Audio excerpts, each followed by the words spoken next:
Hello, my loyal friends and subscribers. Welcome back to my channel.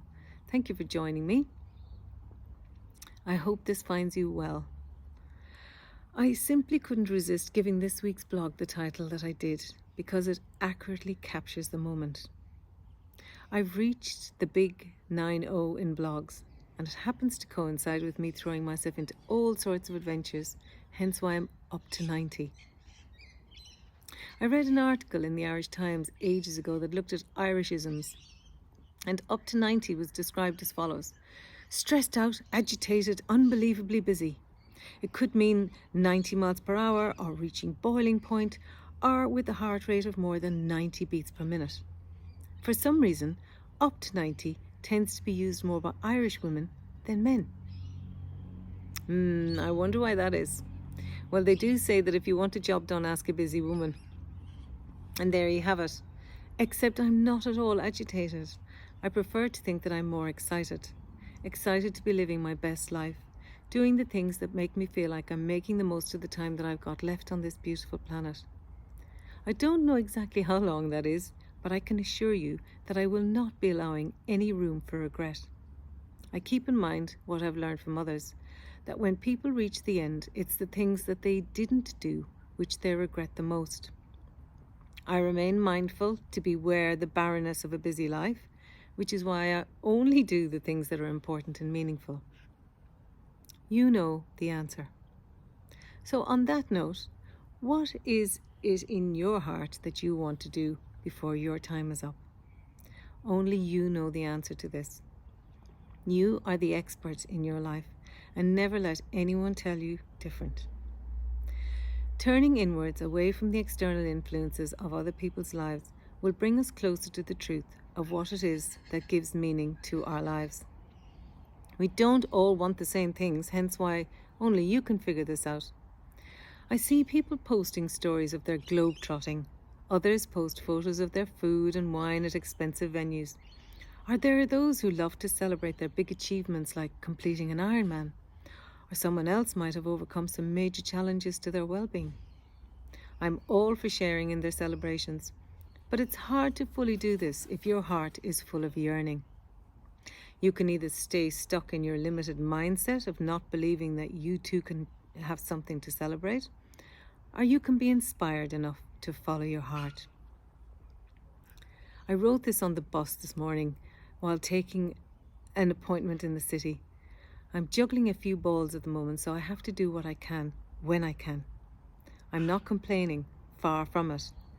My body might be getting old, judging by the aches and pains it screams at me every morning, but my mind is behaving like a spring lamb, jumping for joy amongst the spring wildflowers that are now bursting into life in my garden and spreading their colour everywhere. Spring will officially begin this week here in the Southern Hemisphere, and I just love it.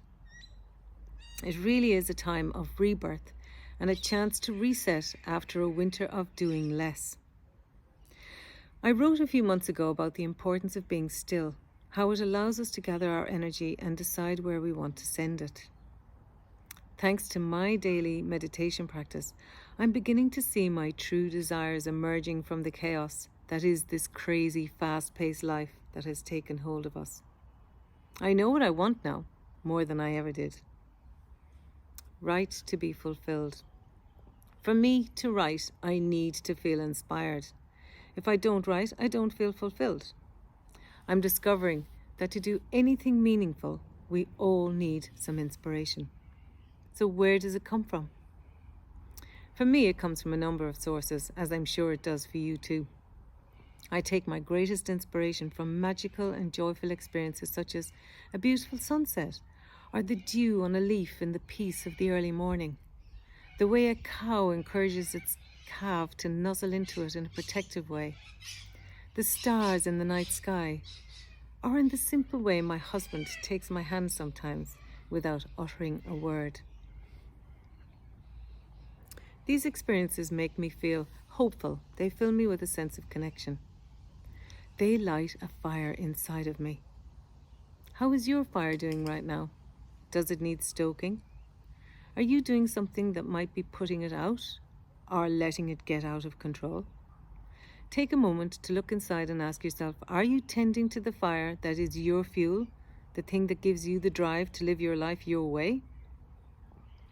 Taking a big risk. It is true what the Dalai Lama says about great love and great achievements. They require great risk. This week, I'll be stepping way out of my comfort zone and taking a big risk. One of my pieces of writing has been selected for stage. I've been invited to tell the story to an audience in Perth on Thursday night who have paid good money to be entertained by a lineup of storytellers, including me. I'm not allowed any notes, and I've been told not to memorize the piece, which is 1,300 words in length. Needless to say, I'm absolutely planking it, as we'd say in Ireland.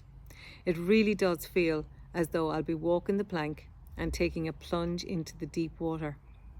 Except I've been assured that the audience would be on my side. The majority of them apparently love to hear stories. They're willing to be a good audience, and they wish they could be me, that person on the stage who is able to be vulnerable and allow themselves to connect with the audience in a personal way. I will be paid too, which is a bonus. My husband, kids and a friend have promised to be there to support me, so I'll not feel too adrift at sea. I will let you know how it goes. I might even post a video on my website. In the meantime, I'd better get on with practicing it, hadn't I? Only 3 more sleeps. Yikes! Wish me luck. I leave you for today with this thought. Comfort zones might feel like a nice place to be, but nothing ever grows in them. If you want to grow and thrive, step out now and do something that lights that fire of yours and makes you feel alive. You are worth it, and you deserve to thrive. Love from me. Until the next time.